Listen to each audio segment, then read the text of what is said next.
I've had a few requests for many different pictures of the TR while it's advertised, so I thought I'd try and give it a go. So we're looking obviously at the rear at the boot area from it. What we're looking at is fuel filler cap on the top there, which is made to fit an oversized tank in the boot that we'll see in a moment. You can just see the back end of the cage there with scrutineer stickers. Bit of rust bubbling going on the top of the wing at that point there. Coming back to halogen spotlight, number plate lamp, Frenched in fog lamp down the bottom, spring hook, tow eye, straight through exhaust on the back end there.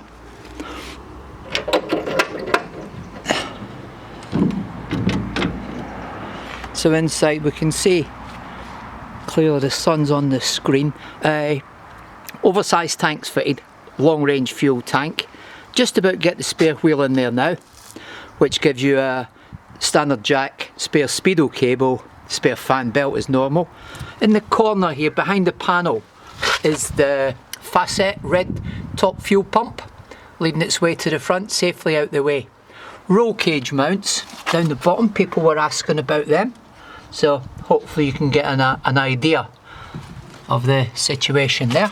So that's in the boot area. There's also this sort of strengthening panel that goes round. I see in Revington's invoices there was panels on here, so I assume that's what that is, extra strengthening part, but not knowing too much about it. So make my way around to the near side rear, leave the boot open for a minute. M&S tyres on there, got the receipt for that in there somewhere. Surrey hardtop, once again the whole car's an advert for Revington, a copy on VR6. No dome on the helmet, but a normal sized person, I'm what, about 5'10", I fit in there with a helmet on pretty clear. So a couple of scrutineer stickers there, back end of the cage. Door, walking round to near side front. So you'll notice the vents on the side there once again. A copy in VR6 what the cars are working on. There also your bonnet air scoop comes from the same source, all Revington stuff on there. She'll open the near side door.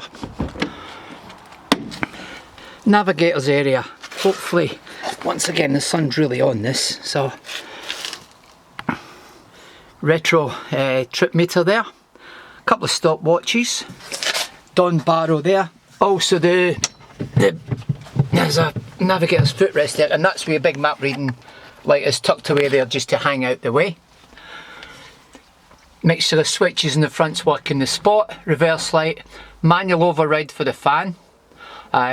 Talking about fan, on the inside you'll find these are extra cooling fans for inside the car. You get passenger and a driver's one, worked on separate switches for them.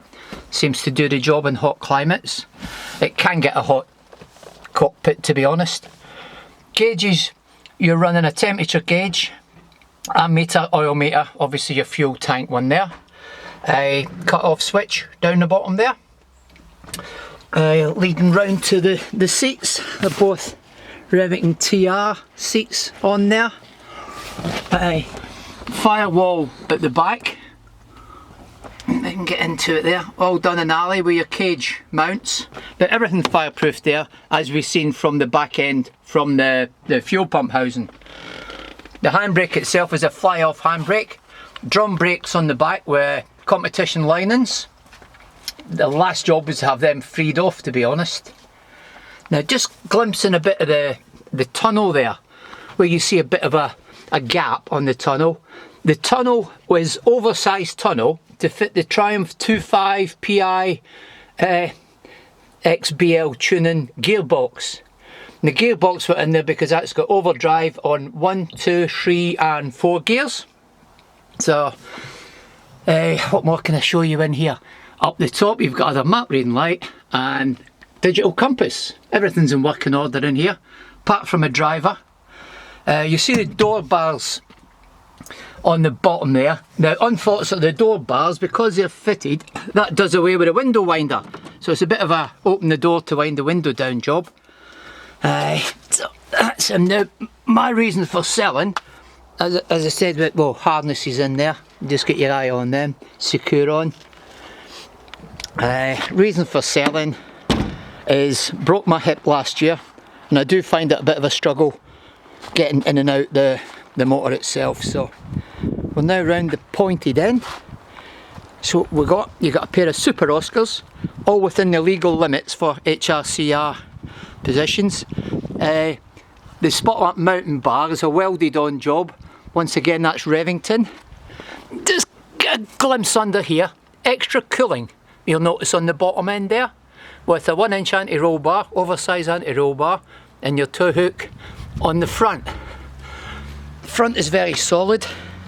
Car itself needs a respray, that goes without saying, but it is a rally car. Offside now, round here, offside front, fiberglass, near side rear, fiberglass.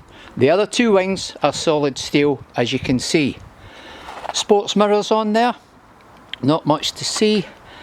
Rally car register, so more about that when I talk to you. And that's what I can see at the minute. So open the door, let's see how this works. As I said, that's my struggle. Right, enough of my aches and pains, we're in. So master switch down the bottom, switch on, bit of choke on, pumps firing away. Just started up, so the temperature is down the very bottom. And meters registering obviously. Oil pressure, get them onto that there. Hope that's working alright for you, you can see.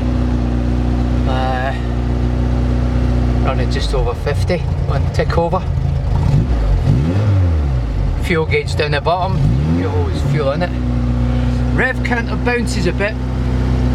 On talking to Terry, who is TT Motors, Terry Vanderzee, they'd done all the preparation work for this since the 2000s right forward. In fact, he done my last job for me last year when the cooling, the Kenlo type fan, it's a Passat that's on there, but the fan wasn't cutting in on time, so put a new one of them in and freed off the back brakes, cleaned out the oil catch tank, and this does general works on it. So yeah, back to the rev counter. Apparently the cable needs greasing, but it revs freely.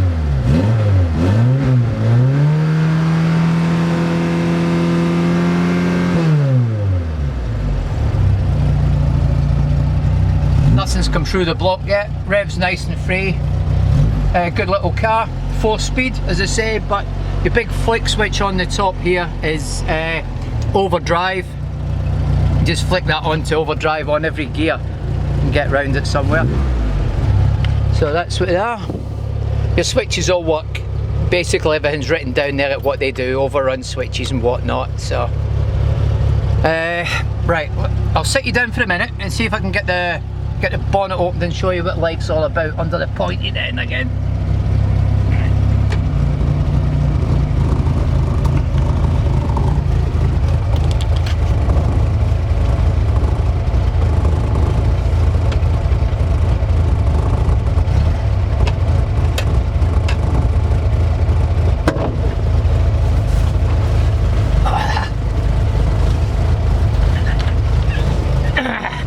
Definitely won't get out in FIA times. Right.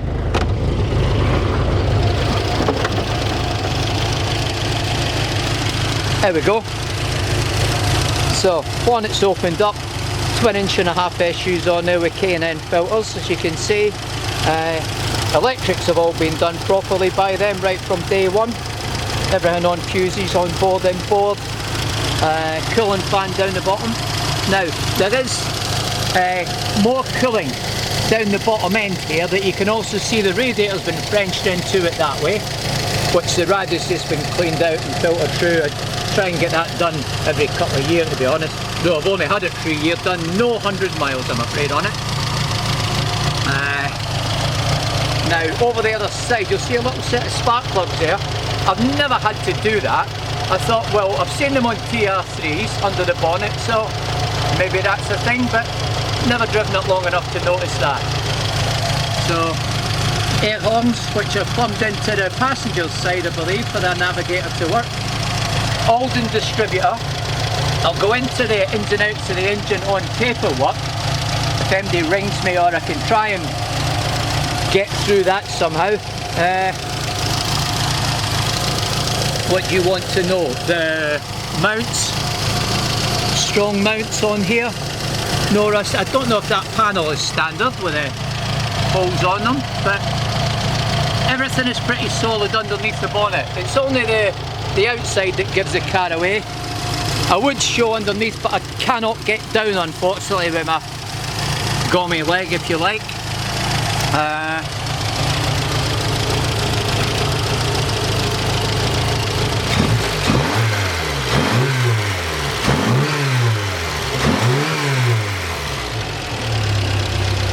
That little gadget in the corner there, that's an automatic cutout for the fuel pump. If you end up doing a head-on or upside down in a ditch, it pops up, cuts the fuel off, which you can also use if you're working on the engine. So you want to do on the ignition with ignition on and no pump working, you just flick that switch. So, well, that's a real quick walk round of it.